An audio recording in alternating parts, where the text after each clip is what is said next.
여러분, 오늘 말씀의 제목은 우리의 기쁨은 어디에서 오는가, 우리의 기쁨은 어디서 오는가 라는 제목으로 오늘 본문 말씀을 함께 나누고자 합니다.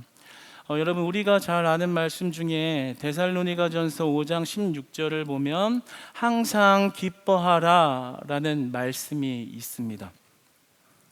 너무 잘 알고 있고 우리가 즐겨 부르는 찬송에도 항상 기뻐하라, 범사에 감사하라, 쉬지 말고 기도하라, 박수를 치며 빠른 박자에 이렇게 기쁜 마음으로 이 구절을 노래하고 찬송하기도 합니다. 항상 기뻐하라, 들을 때 너무나도 소망이 넘치고 어떤 환희와 기쁨을 보게 되는 그런 능력이 넘치는 말씀입니다.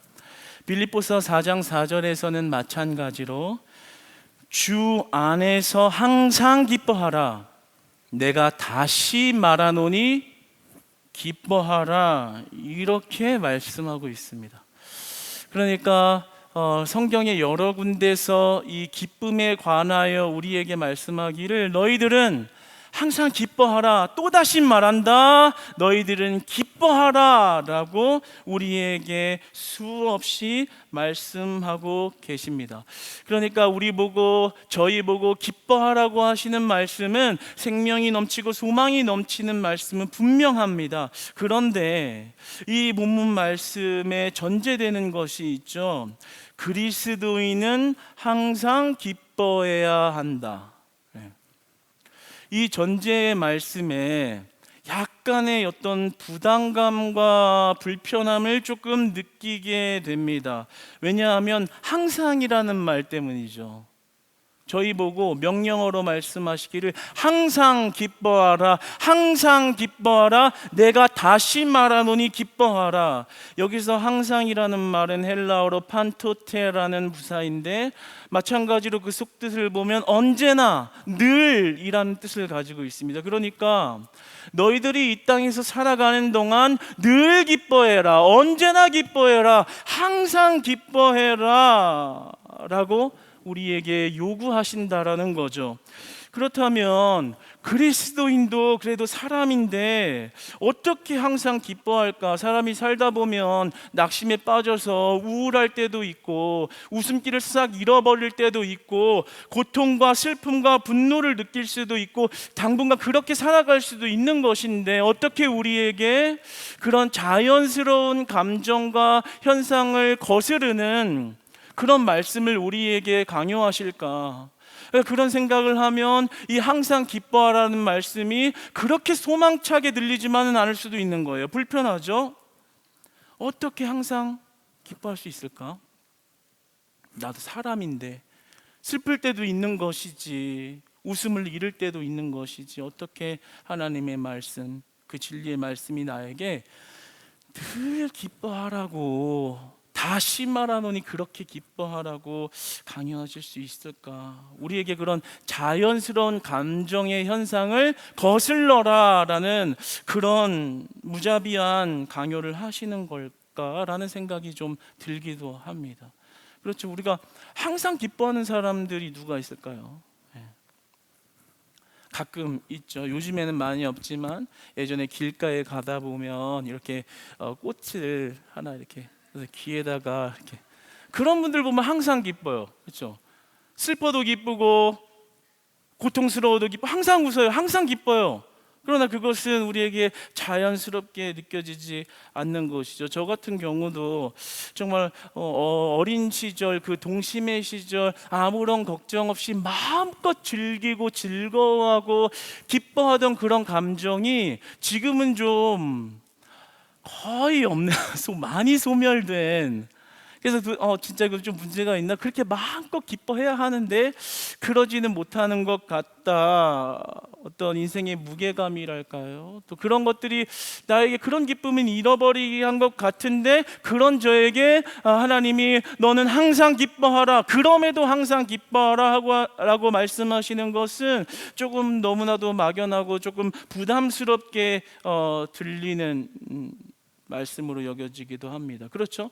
옆 사람들이 지금 웃음기를 다 잃어버렸는데 웃고 싶지가 않은데 내 삶은 너무 막막하고 별로 기쁜 일도 없는데 옆 사람이 야 너 그리스도인인데 항상 기뻐해야지 좀 웃어라고 이야기한다면 그래야지가 아니라 반감이 들지 않을까요? 네가 내 사정 아니?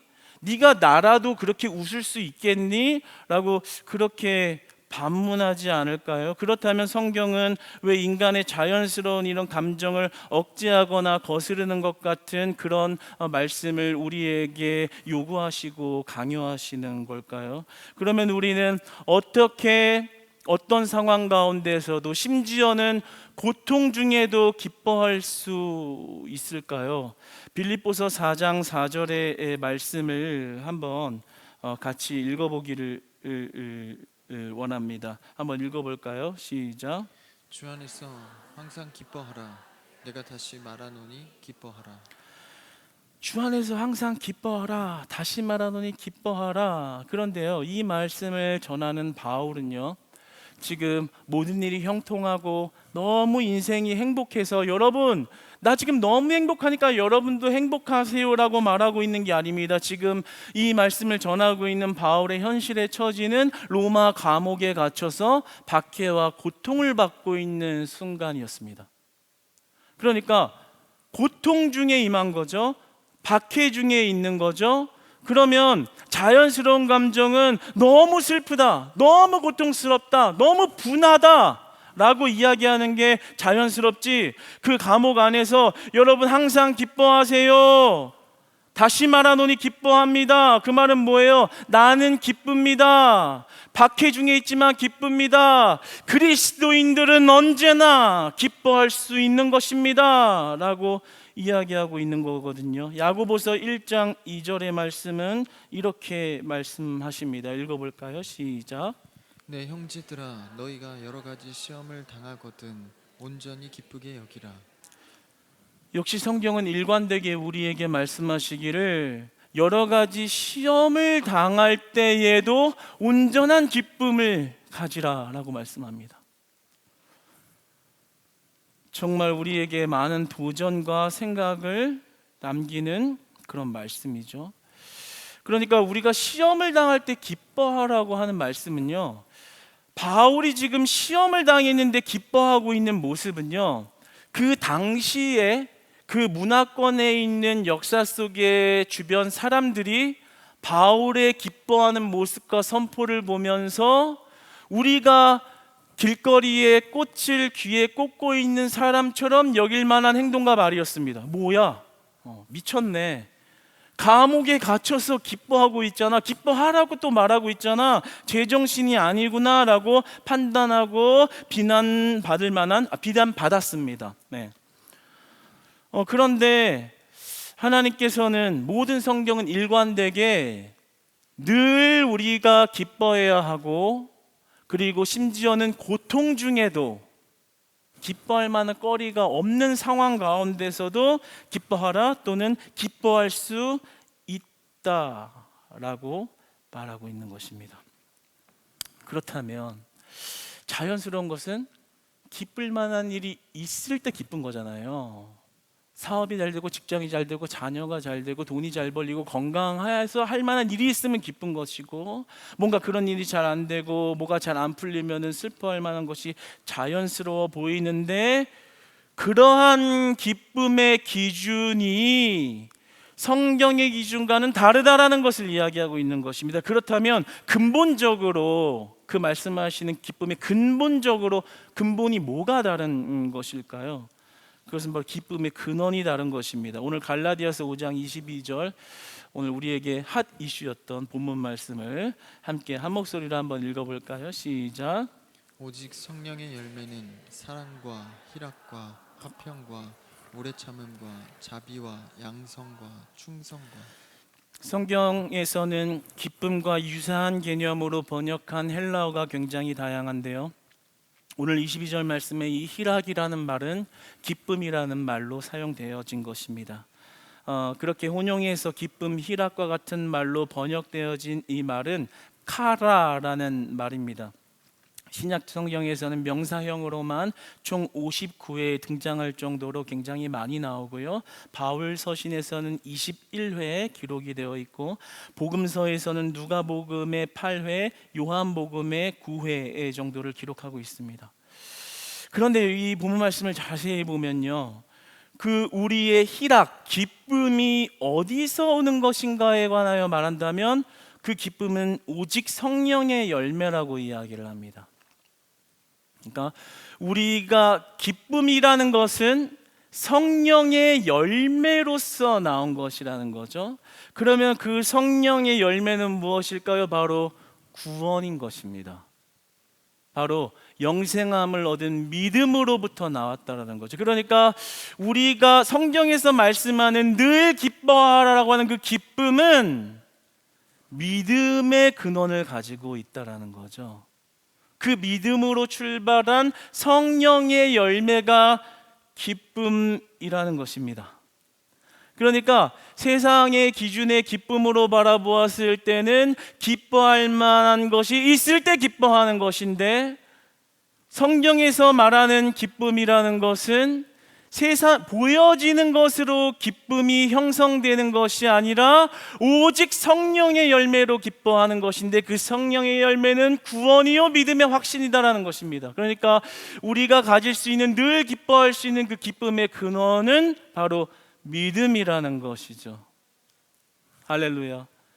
그러니까 우리가 세상 사람들이 바라보는 그런 기쁨의 기준과는 다른 눈과 다른 기준을 가지고서 살아가게 하셨다라는 것입니다. 이것은 굉장한 우리의 큰 은혜요, 축복인 사실인 것입니다. 마태복음 5장 12절에서 예수 그리스도는 팔복을 말씀하시며 여러분들을 핍박하는, 너희를 고난받게 하는, 너희들을 박해하는 자들에게 응수하기를 기쁨으로 응수하라, 기쁨을 보여주는 것으로 응수하라라고 말씀하십니다. 세상적인 기준을 볼까요? 나를 박해했어? 네가 나를 한 대 쳤어? 그러면 내가 2대 칠게. 네가 나를 주먹으로 쳤어? 내가 무기를 들고 너를 쳐서 누를게. 그런데 예수 그리스도께서는 세상이 너희를 박해하고 너희를 고난스럽게 할 때 너희가 응수해야 할 것이 너희의 지식과 능력과 창과 칼이 아니라 기쁨을 보여줌으로써 그들의 압제를 눌러라라고 이야기하십니다. 이게 무슨 말이냐면요, 니네가 갖고 있는 그 기쁨의 기준과 내가 갖고 있는 기쁨의 기준의 질이 완전히 다른 것이다라는 것을 보여주라는 거예요.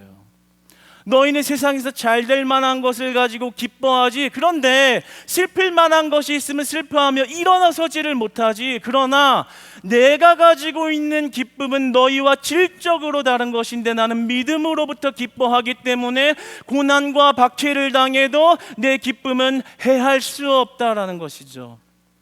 어떤 천사도 어떤 사탄 마귀도 그 믿음을 해할 수 없는 것입니다. 왜냐하면 그 믿음은 하나님이 주신 것이기 때문입니다. 그러므로 우리의 기쁨은 오직 성령의 열매로서 하나님이 주신 기쁨 안에 거할 때만 예수 그리스도가 우리에게 말씀하신 진정한 기쁨을 누리는 삶이 된다라는 것이죠. 할렐루야. 여러분, 우리의 기쁨이 어디서 옵니까? 믿음에서 오는 것입니다. 그러니까 이제 세상 사람들이 가지고 있는 세속적인 기준의 기쁨, 잘 될 때는 막 기뻐하다가 망하면은 세상이 끝났다, 내가 일어설 길은 없다라고 하며 그 가로막힌 벽 앞에서 주저앉아 어찌할 바를 모르는 그런 사람들과는 다른 것입니다. 이전에 TV에 한 어떤 연예인이, 그 연예인도 이제 거의 나이가 많이 들어서 이제 죽음을 생각해야 될 나이가 되었는데, 그 아버지의 묘 앞에 가가지고 이렇게 그 묘를 보면서, 그 사람은 이제 비신자입니다. 기독교 신자가 아닌데 그 무덤을 보면서 이렇게 눈물이 쫙 고여가지고 하는 말이, 자기 자녀한테 하는 말이, 얘야, 인생은 죽으면 다 끝인 거다. 아무리 잘 나가도 죽으면 다 모든 게 필요 없고 끝나는 거야. 죽으면 거기서 끝인 거야 라고 하면서 그렇게 가르치더라고요. 맞습니다. 세상 사람이 볼 때 죽음은 끝이라고 정의하고 있고, 기쁠 만한 것이 있을 때 기뻐하는 것이고 슬퍼할 만한 일이 있을 때는 기뻐할 수 없다라고 말하는 것이 세상 사람들의 기쁨의 기준인 것입니다. 그러나 우리의 기쁨의 근원이 다른 것이죠. 스테니슬라우스는 영혼의 정원이라는 책을 쓰면서 기쁨에 관하여 이렇게 말했습니다. 기쁨은 열심히 노력하고 추구하고 갈망한다고 해서 얻어지는 것이 아닙니다. 경제적인 안정감, 지적인 욕구의 충족, 박수와 같이 노력으로 얻을 수 있는 것들도 있지만 기쁨은 그렇지 않습니다.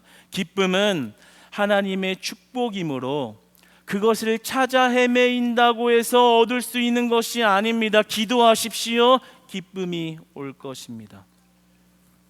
그러니까 우리가 가진 기쁨은 세상이 말하는 기쁨과 질적으로 다른 것이죠.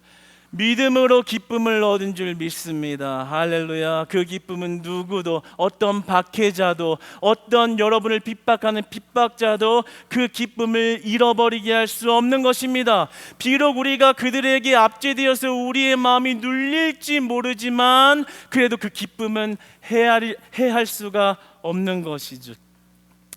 그래서 우리는 세상 사람처럼 똑같이 기뻐하지 않는 것입니다. 아까 전에 읽었던 빌립보서 4장 자절은 이렇게 말씀하죠.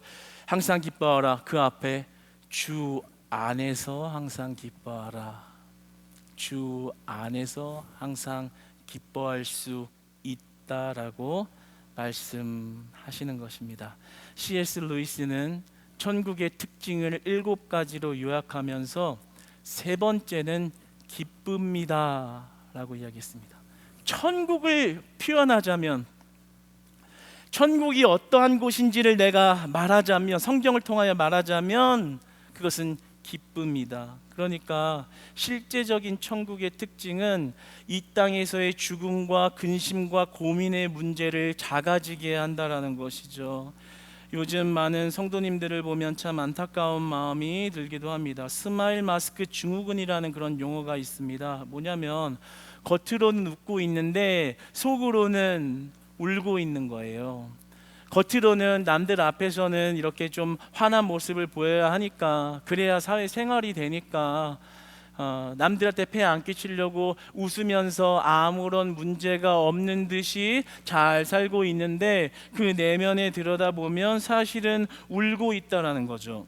그런 우울한 기분을 겉으로 드러내지만 않을 뿐 실제로는 그런 마음의 고통과 아픔, 기쁨 없는, 그러나 겉은 웃고 있는 그러한 성도님들이 너무 많은 것 같아서 마음을 아프게 할 때가 많습니다.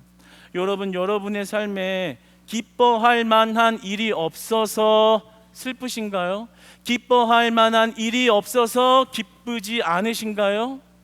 자식이 잘 안 됐, 내 마음대로 안 풀렸거나 내 일이 좀 잘 안 됐거나 마음 아픈 일이 많아서 여러분 안에 인생의 기쁨은 다 사라졌습니까? 기쁨이 없다고 생각하며 그렇게 아파하고 계십니까?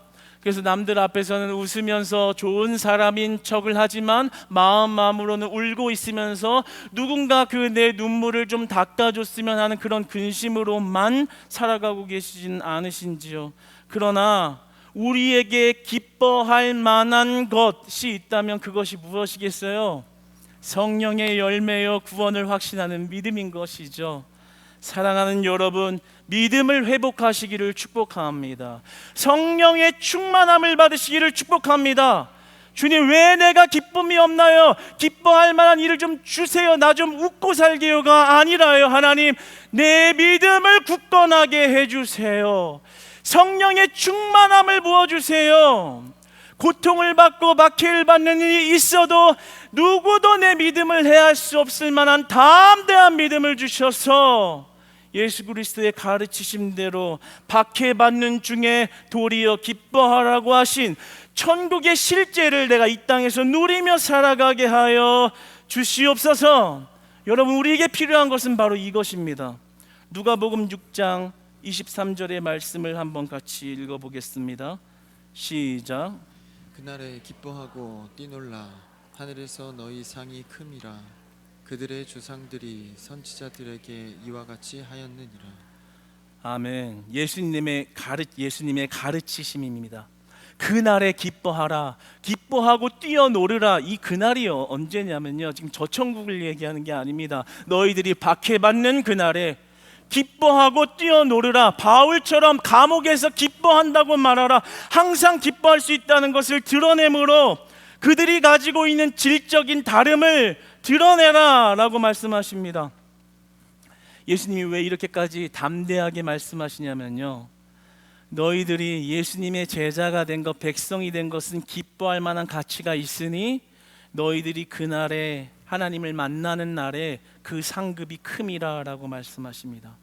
그러니까 이 현실에서 눈으로 보이는 기뻐할 만한 것이 없다 할지라도 그 괴로움 속에서 기뻐하면서 우리가 잃지 않는 것은 그 하나님을 만나서 받을 장차 비교할 수 없는 영광스러움인 것입니다. 여러분들은 그 영광스러운 큰 기쁨을 다 받은 자들인 줄 믿으시기 바랍니다.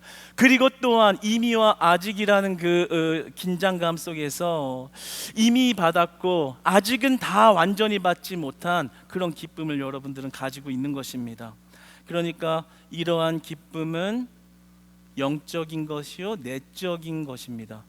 그래서 아까 카라라는 그 말은 내적인 즐거움이라는 의미를 가지고 있습니다. 사랑하는 여러분, 제가 이번 주에요 교회 1층 카페에서 우리 화분팀 권사님들이 이렇게 무더운 날에 안팎으로 이렇게 물을 주고 화분을 다듬어 놓고, 늘 우리 화분은 정갈하잖아요, 깨끗하잖아요, 항상 조경이 돼 있잖아요. 예. 너무나 아름다운데 아침에 이렇게 일하고 계시길래 권사님 너무 항상 수고가 많으십니다, 제가 이렇게 인사를 드리니까 권사님의 대답이 너무 은혜가 됐어요. 아니에요 목사님, 저는 항상 너무 기뻐요. 할렐루야. 근데 그렇게 딱 자세히서 보니까 기뻐하신다고 말하면서 1층 에어컨도 빵빵하게 나오는데 여기에 땀이 송골송골 기쁜 건 마시네. 힘들어도 희생해도 헌신해도 내 마음에 기쁨이 넘치면 바로 그 기쁨을 믿음으로 성령의 열매로 주셨기 때문인 줄 믿습니다. 여러분, 왜 우리가 고통받으며 수고하며 헌신하며 기뻐할 수 있을까요? 세상의 기쁨과 다르기 때문인 것입니다. 그 근원의 질 자체가 다른 것이죠. 사랑하는 여러분, 이제부터 기쁨을 찾으시기를 축복합니다. 할렐루야, 할렐루야. 이제 한번 옆 사람들하고 한번 인사해 봅시다. 항상 기뻐합시다. 할렐루야. 네. 이럴 때는 좀 마음껏 웃어보세요. 마치 여기 꽃 하나 꽂았다고 상상을 해보시면서 옆에 하면 이제 항상 기뻐합시다. 할렐루야. 하나님께서 주신 기쁨의 충만함을 누리기를 소망합니다.